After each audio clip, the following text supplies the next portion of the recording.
Hello everyone. Myself Dr. Praveen Thapekar, neurologist and consulting paediatrician.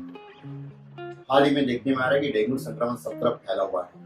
जब परिवार में किसी भी सदस्य को डेंगू जाता है तो सभी लोग परेशान रहते हैं, खासकर माता पिता बहुत परेशान रहते हैं, डरे से रहते हैं। तो आइए इस वीडियो में हम बात करते हैं कि हम डेंगू बुखार के क्या लक्षण होते हैं, उसे कैसे पहचान सकते हैं, उसके इलाज के लिए हमें क्या करना चाहिए और उसकी रोकथाम के लिए हमें क्या करना चाहिए, इसके बारे में हम बात करते हैं। डेंगू बुखार डेंगू वायरस के संक्रमण से होता है और यह एडिस जबकि मच्छर के काटने से होता है। जब मच्छर किसी संक्रमित व्यक्ति को काटता है तो वायरस मच्छर के शरीर प्रवेश कर जाते हैं। अब यह मच्छर किसी स्वस्थ व्यक्ति को काटता है तो उसे जल्दी डेंगू हो जाता है। यह बारिश के सीजन में ज्यादा होता है और साधारणतः जो मच्छर के काटने के जो संक्रमित मच्छर के काटने के 5 से 7 दिन बाद डेंगू बुखार के लक्षण दिखते हैं। डेंगू बुखार के लक्षण में बहुत सारी विविधताएं होती है, बहुत सारे वेरिएशन होते हैं। बहुत सारे मरीज को देखने में आया कि उनको माइल्ड टू मॉडरेट सिम्टम्स, मतलब थोड़ा बहुत बुखार आएगा, सर्दी खांसी ऐसा उल्टी होगी और 4-5 दिन के बाद बहुत सारे मरीज अपने आप ठीक हो जाते हैं, उन्हें पता भी नहीं चलता कि डेंगू बुखार हुआ है। बहुत ही कम मरीजों में जो है गंभीर जो है डेंगू बुखार के लक्षण दिखते हैं। 5 से 10% केसेस में लक्षण दिखते हैं गंभीर डेंगू बुखार के। हम डेंगू बुखार के लक्षणों को हम लोग 3 स्टेज में डिवाइड कर सकते हैं। जो पहली स्टेज होती है उसको होती है फीवर वाली स्टेज रहती है। यह 5 से 7 दिन की स्टेज होती है। इसमें जो है डेंगू जाने के बाद मरीज को लगातार 104 से 105 तक बुखार आते रहता है, ठंड लग के बुखार आता है। साथ में जो है चेहरे का लाल होना, जो सोल एंड पाम का जो हाथ के तलवे पैर के तलवे भी लाल हो जाते हैं और काफी बार बुखार जो है बुखार की दवाई से उतरता नहीं है। साथ में जो दूसरे जो लक्षण होते हैं, सर, आंखों के पीछे, हाथ पैर, मांसपेशियों में, जोड़ों में, रीढ़ की हड्डियों में बहुत ही दर्द होता है, इसलिए हम इसे कहते हैं हड्डी तोड़ बुखार जिसे कहते हैं। कुछ मरीजों में दूसरे तीसरे दिन के बाद में शरीर पर जो लाल लाल रैशेस चकते दिखते हैं, जैसे हम लोग मैक्युलोपैपुलर रैशेस कहते हैं। जनरली छाती और हाथ पैर में ज्यादा दिखते हैं। साथ में जो है जी मचलना, उल्टी आना, भूख न लगना, खाने की इच्छा न होना, यह भी लक्षण होते हैं। खांसी, गले में दर्द।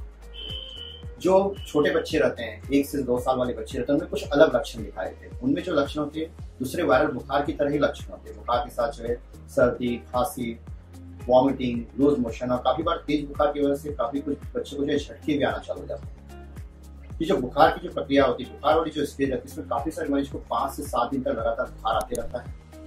कुछ मरीजों में ऐसा भी होता है कि 3-4 दिन बुखार आता है, उसके बाद बुखार चले जाता है, फिर 2-3 दिन बाद फिर से बुखार आ जाता है। नॉर्मली जो अधिकतर जो मरीज में 5 से 7 दिन बुखार आने के बाद में जो है 2-3 दिन तक वीकनेस रहता है, उसके बाद खाना खाना चालू कर देते हैं और रिकवर हो जाते हैं। कुछ मरीजों में 5 से 10% केसेस में बुखार की स्टेज के बाद में दूसरी स्टेज हो जाती है। हम इसे कहते हैं डेंगू क्रिटिकल स्टेज, मतलब डेंगू हिमोरेजिक फीवर या इसे साथ में डेंगू शॉक सिंड्रोम। यह स्टेज जो है बुखार के जाने के बाद चालू होती है। बुखार और सर पूरा शरीर का दर्द चालू हो जाता है, तब उसके बाद चालू हो जाती है। बहुत सारे माता पिता ये सोचते हैं कि अरे मेरे बच्चे को बुखार चला गया, फिर अभी क्या हो रहा है। तो इस स्टेज में आपको ध्यान रखना बहुत जरूरी है कि बुखार के बाद यह स्टेज चालू होती है। इसमें क्या हो जाता है, इस स्टेज में जो शरीर की जो ब्लड वेसल्स रहती है, रक्तवाहिनी रहती है, उसमें जो लीकेज होना चालू हो जाता है। तो ब्लड के अंदर जो प्लाज्मा प्रोटीन, प्लाज्मा प्लेटलेट रहते हैं, वो शरीर के बाहर जमाना चालू हो जाते हैं। जनरली ये छाती में, पेट में और शरीर के अन्य भागों में जमाना चालू हो जाते हैं, जिससे जो है शरीर के दूसरे अंगों की कार्यप्रणाली पर इसका प्रभाव पड़ता है। इसमें जो मुख्य जो लक्षण होते हैं, अचानक पेट में दर्द होता है, पेट के बीच वाले भाग में दर्द होता है, इससे हम लोग कहते हैं एपिगैस्ट्रियम, यहाँ पर दर्द होता है या राइट साइड में दर्द होता है।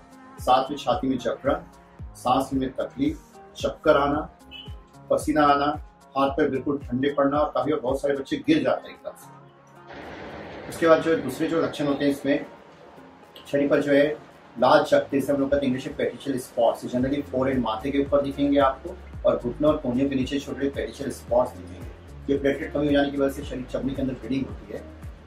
साथ में जो दूसरे जो लक्षण होते हैं, कभी कभी नाक से ब्लीडिंग आना, उल्टी में खून आना, संडास जो है काली होना और काफी बार लड़कियों में अगर मेंस्ट्रुअल साइकिल चला तो उसमें बहुत ही ज्यादा ब्लीडिंग होना।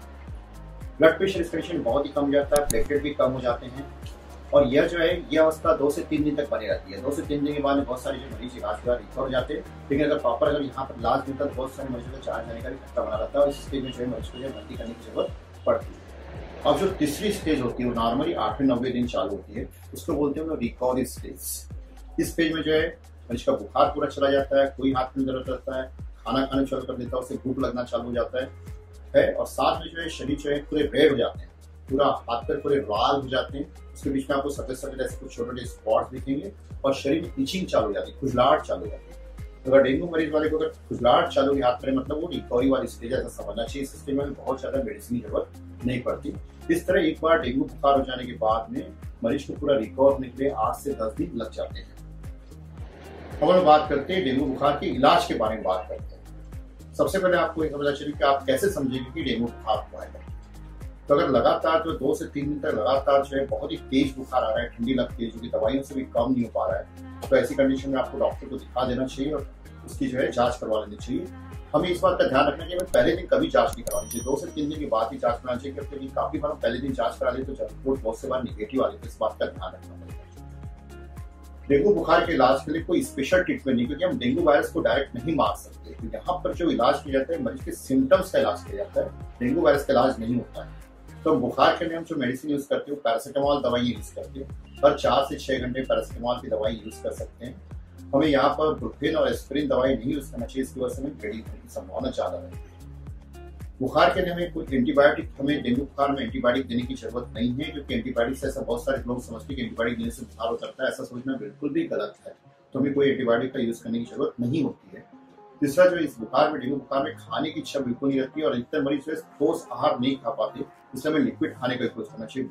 जो भरपूर पानी पिलाना चाहिए, साथ में कोकोनट वाटर या अगर राइस वाटर, कांची वाटर बोलते हैं उसको, साथ में फलों का जूस पिला सकते, जिससे बच्चे का हाइड्रेशन अच्छे से मेंटेन रहे। इस फीवर वाली स्टेज में हमें कुछ बातों का ध्यान रखना है कि मरीज जो है गंभीर स्टेज में तो नहीं जा रहा, क्रिटिकल डेंगू के स्टेज में तो नहीं जा रहा। इस बात का बिल्कुल हमें ध्यान रखना चाहिए। तो यहाँ पर आप डॉक्टर को दिखाना चाहिए। अगर मान लो आपको कोई भी ऐसे लक्षण दिखते हैं फीवर वाले दौरान कि एकदम से अचानक पेट में दर्द हो गया, सांस में तकलीफ हो गई, चक्कर खा के गिर गए, बेहोशी जैसे लग रहा है, तो हमें तुरंत अस्पताल जाना चाहिए। इस बात का हमें विशेष ध्यान रखना है। अब हम लोग यहाँ बात करते हैं डेंगू क्रिटिकल फेज की, डेंगू हेमोरेजिक फीवर में। जनरली इस स्टेज में जो है मरीज को अस्पताल में भर्ती करने की जरूरत रहती है, क्योंकि यहाँ पर ब्लड प्रेशर बहुत कम जाता है, प्लेटलेट कम जाते हैं, शरीर में वापस से ब्लीडिंग होती रहती है। तो यहाँ पर मरीज को एक मॉनिटरिंग की जरूरत होती है और साथ में जो है मरीज में जो सिम्टम्स होते हैं उसके हिसाब से इलाज करना पड़ता है। प्लेटलेट अगर काफी कम है तो कई बार प्लेटलेट की जरूरत होती है, ब्लड प्रोडक्ट की भी जरूरत होती है। बहुत सारे जो मरीज है और उनके बच्चे को डेंगू बुखार हो जाता है, इस बात परेशान होती है, प्लेटलेट काउंट को लेकर बहुत ही परेशान रहती है। प्लेटलेट काउंट कम हो गए अस्पताल में भर्ती करने की जरूरत है। ऐसा सोचना बिल्कुल भी गलत है। केवल प्लेटलेट काउंट कम होना ही मरीज की गंभीरता को नहीं दर्शाता है। अगर उसमें कोई अन्य प्लेटलेट काउंट के साथ अन्य कोई लक्षण जो बताए हुए लक्षण जो मैंने आपको बताए हुए हैं, जैसे पेट में बहुत ज्यादा दर्द हो रहा है, सांस में तकलीफ हो रही है, चक्कर जैसा आ रहा है, हाथ पर ठंडे पड़ रहा है, तो तब हमें प्लेटलेट काउंट के साथ इसका महत्व होता है। तो केवल प्लेटलेट काउंट कम होना ही यह नहीं दर्शाता है कि मरीज गंभीर है। अब हम तीसरी स्टेज की बात करते हैं, रिकवरी स्टेज। तो नॉर्मली 8 से 9 दिन के बाद में चालू होती है। यहाँ पर हमें कोई विशेष दवाइयों की जरूरत नहीं होती। नॉर्मली 1-2 दिन के बाद मरीज पूरी तरीके से रिकवर हो जाता है। आई होप इस वीडियो में डेंगू बुखार के बारे में जो भी आपको जानकारी दी गई है वो आपके बच्चे के इलाज में बहुत ही हेल्पफुल होगी। Thank you.